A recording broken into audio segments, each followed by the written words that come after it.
I've been told throughout my life that I was either too much or not enough, or sometimes all at the same time.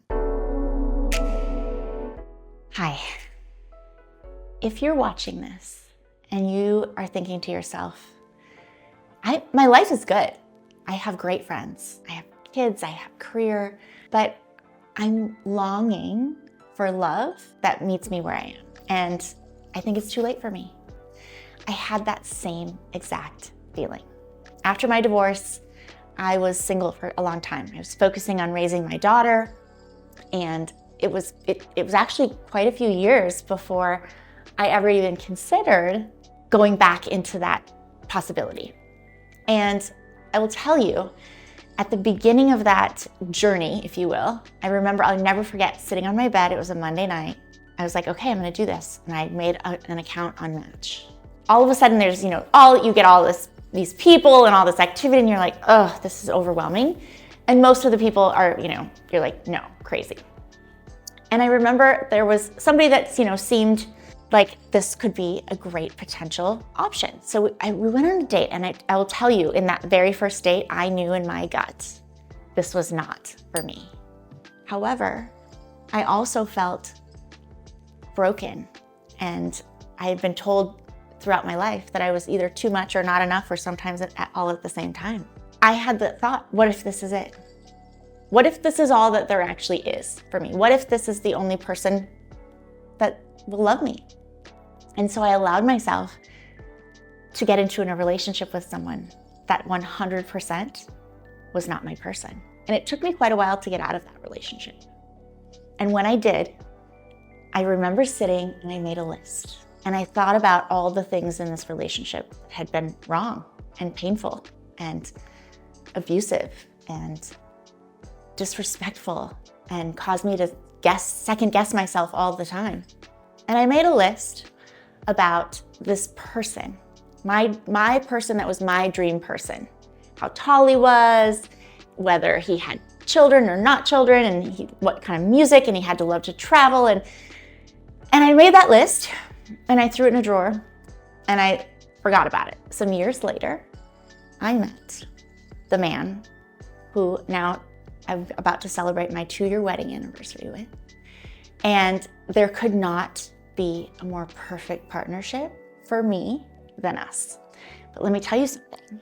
About 6 months after we got engaged, I found that list. And there's 41 things on that list. My husband is 37 of them.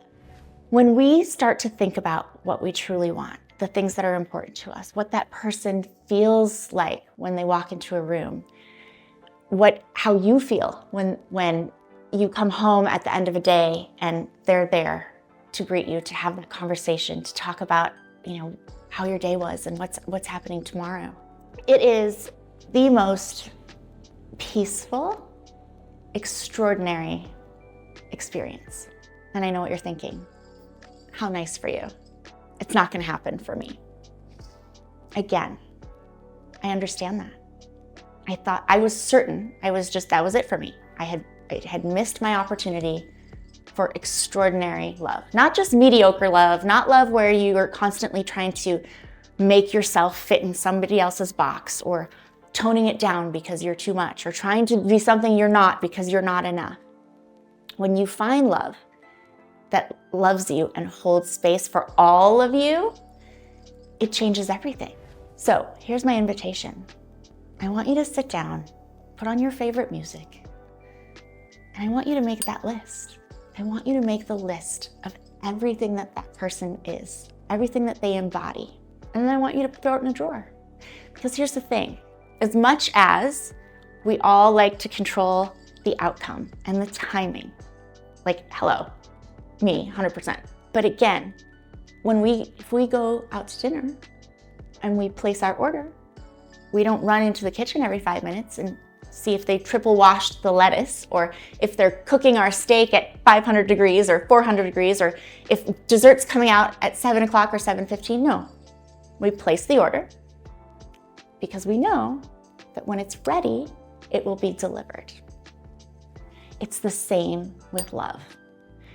When we're so attached to the how and the when and what it's gonna look like and how it's gonna happen, it repels that incredible possibility to come into your life. Make your list, put it away, and trust that when it's ready, it will be delivered. I would also love to leave you with a gift. I have created an assessment called the ELLI, the Extraordinary Love Index. This assessment answers the question of what is standing between you and extraordinary love. Self-love, romantic love, whatever it is. It looks at 9 key areas, from trauma to communication to impact. I'm going to send you a 28-page personalized report that shows you exactly where you are and what you might be experiencing in life and relationships, the cost of staying there, and what you can actually do today to start moving yourself out of that space. So click the link in the description below, go take the ELLI, and I'll see you soon.